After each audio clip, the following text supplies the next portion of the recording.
chapitre 6, verset 24, page 185.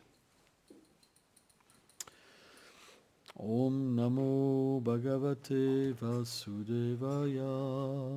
Om Namo Bhagavate Vasudevaya.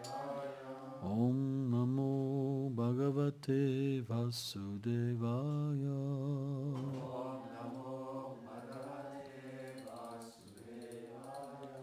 Om Namo Bhagavate Vasudevaya. Om Namo Bhagavate Vasudevaya. Marti Mayinibam Deyam Ati Mani Bhaveyam. Na Vipadyetam Karichit Navipajeta Karisi. Prajasagam Nirodepi Rajasagani Udepi. Smitil Shamam Anugraha. Celui dont l'intelligence est fixée sur moi ne connaît pas de séparation avec moi. Celui qui me contemple constamment peut, par ma grâce, garder le souvenir intact de ma personne, même après la destruction des mondes. Commentaire. Srila Vishwanath Chaitanya Thakur cite le Seigneur. Parce que ton attachement pour moi est dû à l'amour de Dieu, il ne peut disparaître. Parce que je suis éternel, le souvenir de ma personne est aussi éternel. Fin de la citation. La pratique du service de dévotion donne des fruits éternels qui ne peuvent être jamais détruits. Ils s'accumulent vie après vie et en temps voulu, ils font que l'être atteint la maturité dans le service de dévotion. Alors un dévot devint digne de devenir un associé éternel du Seigneur.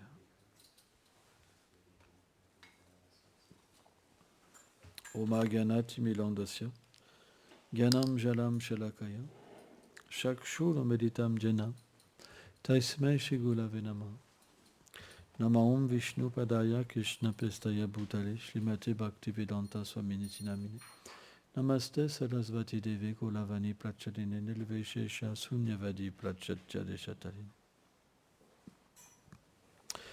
C'est un verset extrêmement profond et important,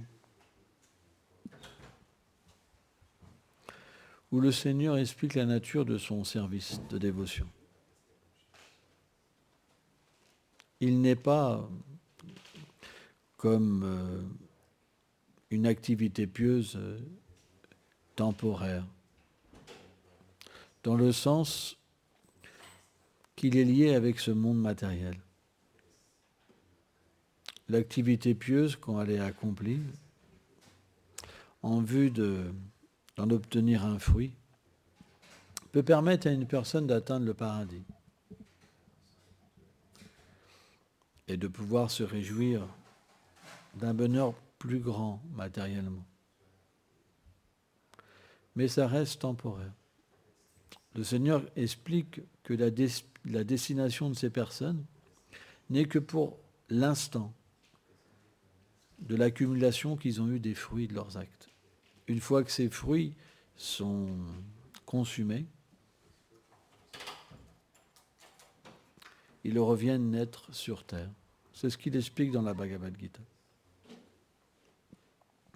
Alors que le service de dévotion est d'une nature différente. Pourquoi ? Quelle est la différence entre l'activité pieuse et le service de dévotion ? C'est que le service de dévotion, il est accompli que pour une chose. C'est pour sa satisfaction. Quand quelqu'un, à l'intérieur de lui-même, pense « je suis son dévot, je n'existe que pour lui », à ce moment-là, l'activité que vous faites, elle engendre naturellement une relation avec le Seigneur suprême. Krishna lui-même, dans la Bhagavad Gita, il explique que simplement, Bhaktivinoda Abhijanate, que simplement la dévotion pure peut lui permettre d'être atteint. Dès qu'on entre dans cette conscience, ce qu'on appelle la conscience de Krishna, Krishna Chaitanya, à ce moment-là, on peut sentir la présence du Seigneur dans notre vie, constamment. Jamais Krishna ne délaisse un dévot qui ne vit que pour lui, qui ne pense qu'à lui. Et de la même manière, avec laquelle intensité le dévot, il veut s'occuper du Seigneur, le Seigneur s'occupe de son dévot. C'est pour ça que Krishna, dans la Bhagavad Gita, et Tamam Prapadante, il dit qu'il est réciproque. Si quelqu'un pense Krishna est mon ami, Krishna devient son ami. Il enlève sa divinité pour devenir simplement l'objet d'amour de son dévot. Ça va à ce point-là. Hein. Et le dévot, alors, il ne voit plus le Seigneur, il voit son ami. Et il devient complètement amoureux. C'est pourquoi, à un moment, la conception de la divinité s'en va. Bhaktivinoda Thakur, dans le Chaitanya Krishnamrita, il explique quand le mot Dieu disparaît et que le mot Krishna apparaît, alors la divinité s'en va. C'est à ce moment-là que le pur amour existe. Avant, l'amour est teinté de révérence et de peur. Alors, est-ce que c'est une mauvaise chose? Est-ce que c'est une bonne chose? Pour un religieux, c'est une bonne chose. Parce que celui qui est religieux, il doit avoir peur. Parce que quand il a peur, il agit bien. Il dit, voilà, je vais aller en enfer, je n'ai pas intérêt à le faire. Je vais me faire châtier, je n'ai pas intérêt à me le faire. Pour lui, c'est bon. Mais pour un Vaishnava qualifié, alors ça retient sa dévotion. C'est pourquoi Nishingadev lui-même a dit à Prahlad, dans le 5e chant du Bhagavatam, que sa dévotion teintée de révérence était comme un frein. On voit par exemple quand Krishna se révèle à Arjuna dans sa forme universelle, qu'est-ce que fait Arjuna? Il tremble. C'est pas qu'il blague avec Krishna. Il réalise simplement qu'il a Dieu en face. Et la relation d'amitié, elle prend fin. C'est pourquoi, à moins que Krishna enlève sa divinité, et que par le biais de son énergie interne d'amour, il se plonge dans une relation avec son dévot, et qu'il plonge son dévot dans une relation d'amour, il n'y a pas possibilité d'amour. Vishwanath Chakravarti Thakur explique une chose très intéressante. Pourquoi on cite Vishwanath? Parce que même Prabhupada, 50% de ses commentaires, ou 75%, c'est Vishwanath.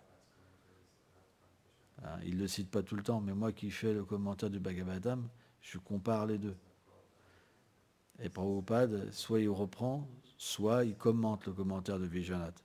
Donc ceux qui disent, par exemple, il parle que de Vishwanath Chakravarti Thakur, c'est qu'ils ont un problème, c'est qu'ils ne connaissent pas Prabhupada. Ils ne savent pas que Prabhupada, il reprend Vishwanath Chakravarti Thakur. Tous les Gaudias suivent Vishwanath Chakravarti Thakur. Tout le monde accepte Vishwanath Chakravarti Thakur. Vous comprenez? C'est quelqu'un qui est venu spécialement pour ça. Hein?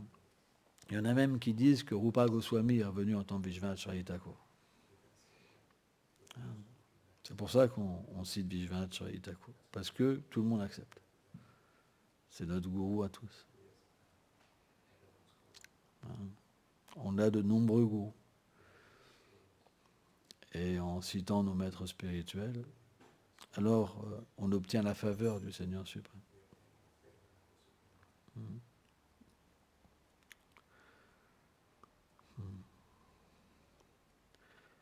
On ne devrait jamais inventer des choses.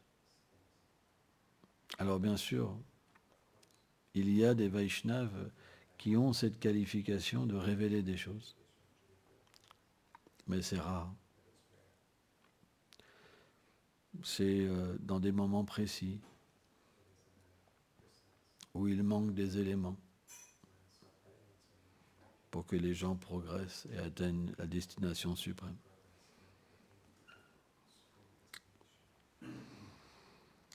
Mais dans ce verset-là, Krishna,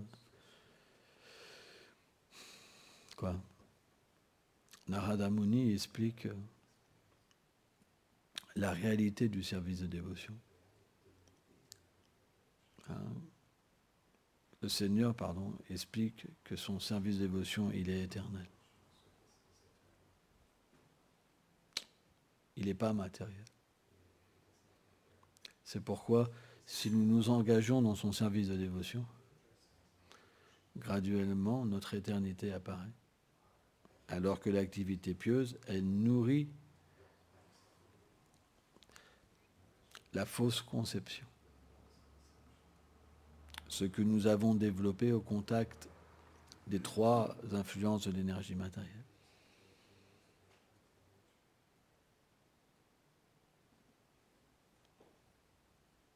Graduellement, ce service de dévotion va tout détruire. Toutes les mauvaises conceptions, tous les attachements. Sans ça, on ne pourrait pas devenir des purs dévots. Et si une personne n'atteint pas la perfection dans une vie, alors le Seigneur le replace, le fait naître dans une famille, dans un environnement plus favorable, pour qu'il puisse dépasser ses imperfections, ses faiblesses. Il revient au même niveau, mais dans un élément favorable. Et il peut recevoir à ce moment-là une association avec de purs dévots et progresser davantage. Mais Abhiklaman Asosti, rien n'est jamais perdu. La moindre avancement spirituel que vous faites, c'est éternel. Simplement, ça peut s'arrêter momentanément à cause d'offenses, surtout envers les Vaishnavas et Gurus. Si vous enfoncez Vaishnava et Guru, à ce moment-là, vous pouvez un certain temps souffrir et oublier. Le Seigneur vous fait oublier. C'est comme une punition. Parce qu'on ne peut pas offenser les dévots du Seigneur. Ils sont très chers au Seigneur. Et celui, en fait, qui les attaque, sa propre attaque se retourne contre lui. C'est complètement destructeur. Et pas simplement dans une vie. Et ça peut même toucher les générations qui sont reliées avec nous, etc., etc. De la même manière que quand nous faisons des actes bons, ça touche les êtres qui sont reliés à nous. C'est pour ça que Nishingadev a dit à Prahlad Maharaj que 11 générations de ta famille avaient été libérées. De la même manière, si vous commettez une Vaishnava parade, ils en prennent aussi une partie. C'est la nature du karma, quoi. Vous n'êtes pas seul. Il y a toute une interrelation entre des personnes. Il n'y a que simplement les fous qui agissent par la colère, en pensant qu'il n'y a aucune règle, ni Dieu, ni maître. Mais finalement, quand la maladie vient, une bonne petite grippe, ils ont beau avoir plein de tatouages et être costauds, ils sont comme des enfants dans leur lit, ils pleurent leur mère. Plus ils sont costauds, plus ils pleurent. C'est une réalité.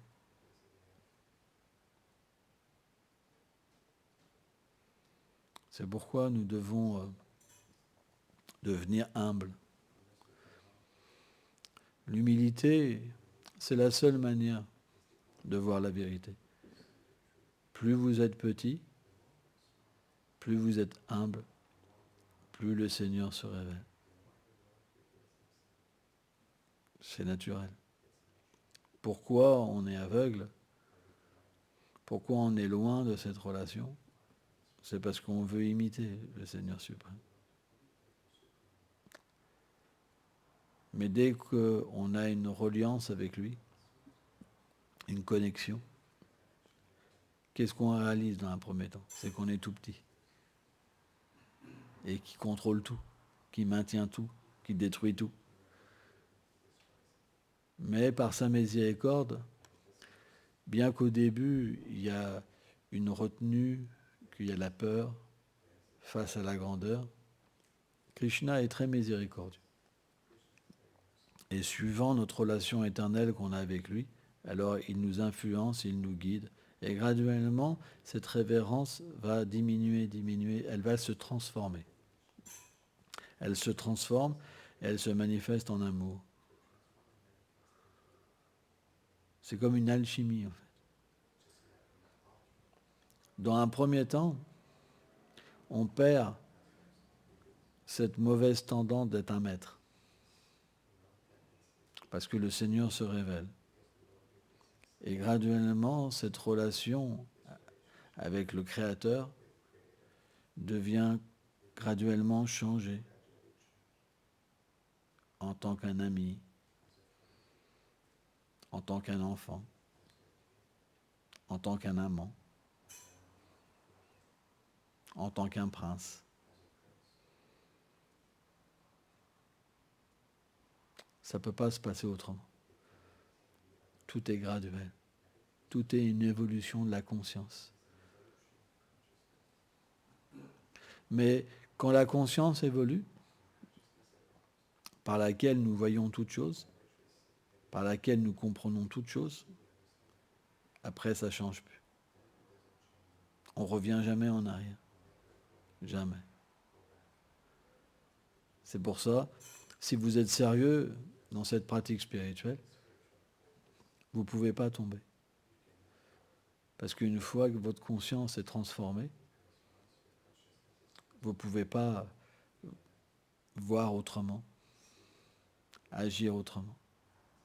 Simplement, ceux qui tombent, c'est ceux qui faisaient semblant d'avoir la conscience transformée. C'était des grands simulateurs.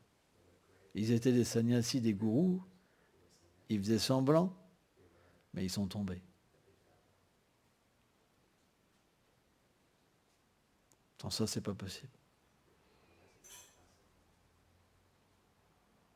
Il y aura toujours de telles personnes, c'est normal. Ça fait partie du théâtre du monde matériel.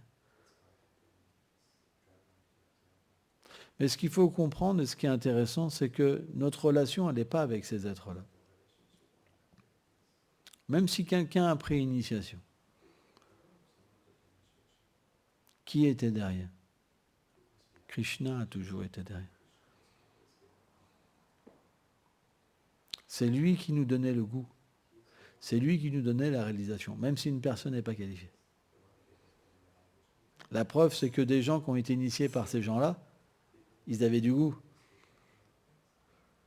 Et pourtant, la personne est tombée. Donc c'est important d'expliquer. Parce que souvent, quand le gourou tombe, parce qu'il n'était pas qualifié et qu'il faisait semblant d'être qualifié, le disciple, il tombe aussi. Parce qu'il n'avait pas cette compréhension. Le service est éternel. Parce que c'est Krishna qui accepte. C'est à travers Krishna que tout passe. Parce qu'il est dans le cœur. Mais simplement parce que le disciple n'a pas assez d'avancement spirituel, alors il délaisse en disant « je me suis fait tricher ». Et à ce moment-là, c'est la chute véritablement. Et tout ce qu'il avait fait, c'est pas que ça ne porte pas de fruits, mais parce que sa conscience ne l'accepte pas comme des bons fruits, alors il a même l'impression qu'il s'est fait tricher. Mais pourtant, ce n'est pas la réalité. Krishna, dans sa prochaine vie, lui permettra de continuer. Et c'est ça qui est beau. Peu importe ce qu'on ressent, qu'on pense qu'on s'est fait tricher, Krishna nous remettra, même si on a développé même de l'aversion envers lui. Parce que Krishna, c'est le Seigneur de l'amour, de la bonté. On doit comprendre une chose importante, c'est que le mouvement de Chaitanya Mahaprabhu, tout le monde n'est pas pur. Mais pourtant, tout le monde doit avancer. C'est pourquoi tout passe par le Seigneur Krishna qui est dans le cœur de Chaitanya Guru. Heureusement d'ailleurs. Sans ça, ça serait pas beau à voir. Hein. Avec tout ce qui se passe. Hein. Ce qu'il y a de plus élevé, il y a ce qu'il y a de plus bas. Donc vous trouverez naturellement des choses qui ne sont pas belles. Mais est-ce que Krishna est touché par ces choses? Quand Krishna est dans le corps d'un porc et que le porc mange des excréments, vous pensez que Krishna il mange des excréments dans le corps du porc? Non, il n'est pas touché. De la même manière, même si dans ce mouvement de Chaitanya Mahaprabhu, il y a tellement de mauvaises choses, tellement de tricheurs, le Seigneur donne à chacun la possibilité d'atteindre le plus beau. Parce qu'il n'est pas touché par toutes ces choses. Donc vous pouvez tirer profit de n'importe quelle situation et devenir des purs dévots. Krishna est toujours disponible. La perfection est toujours disponible. Et c'est ça qu'il faut comprendre. Sans ça, à un moment, on devient complètement perdu. Avec tout ce qui se passe, tous ces politiques. Passez au-delà, libérez-vous. Développez l'amour, le bhajan. Laissez-les faire la guerre, de se battre entre maths.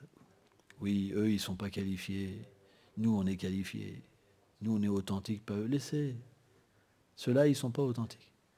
Ils cherchent la position. Ce n'est pas notre business. Notre business, c'est l'amour. Merci beaucoup.